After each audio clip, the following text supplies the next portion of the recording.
வணக்கம். இன்றைக்கி நம்ம பார்க்க போகிற சமையல் இட்லி, தோசை, ஊத்தப்பம் எல்லாத்துக்குமே தொட்டு சாப்பிட்ற மாதிரி ஒரு சூப்பரான தண்ணி சட்னி எப்படி செய்யலாங்கிறத பார்க்கலாம். இப்போ ஒரு பேன் எடுத்துக்கலாம். தேவையான அளவுக்கு எண்ணெய் விட்டுக்கலாம். எண்ணெய் லேசாக சூடானதும் மெஷரிங் கப்பில் 1/2 கப் அளவுக்கு பாசிப்பயிறு சேர்த்துக்கலாம். இதை வந்து நல்லா வறுத்துக்கலாம்.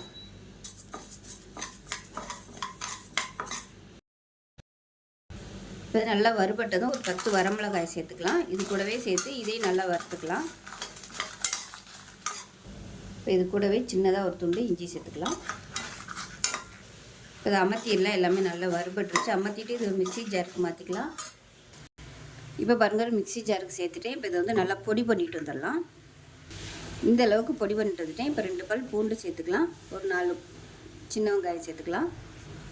1/4 கப் அளவுக்கு துருவன தேங்காய் சேர்த்துக்கலாம். இப்போ அது கொஞ்சமாக தண்ணி ஊற்றி நல்லா நைஸாக அரைச்சிட்டு வந்துட்டு பார்க்கலாம். இப்போ இதுக்கு தேவையான உப்பு சேர்த்துக்கலாம். இப்போ பாருங்கள், நல்லா நைஸாக அரைச்சாச்சு. இது ஒரு பவுலில் சேர்த்துக்கலாம்.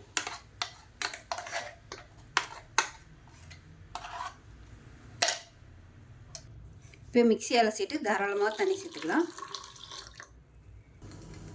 இப்போ எப்பயும் போல் எண்ணெயில் கடுகு, கருவேப்பிலை போட்டு தாளித்து கொட்டிக்கலாம். அவ்வளோதான், சூப்பரான தண்ணி சட்னி ரெடி ஆகிடுச்சு. இட்லி, தோசை, ஊத்தப்பத்துக்கு சூப்பராக இருக்கும். செஞ்சு பாருங்கள். செஞ்சு பார்த்துட்டு எப்படி இருந்துச்சுங்கிறத சொல்லுங்கள். வீடியோ பிடிச்சிச்சின்னா லைக் பண்ணுங்கள், கமெண்ட் பண்ணுங்கள், சேனலை சப்ஸ்கிரைப் பண்ணுங்கள், பக்கத்தில் பெல் பட்டனை ப்ரெஸ் பண்ணுங்கள். நன்றி.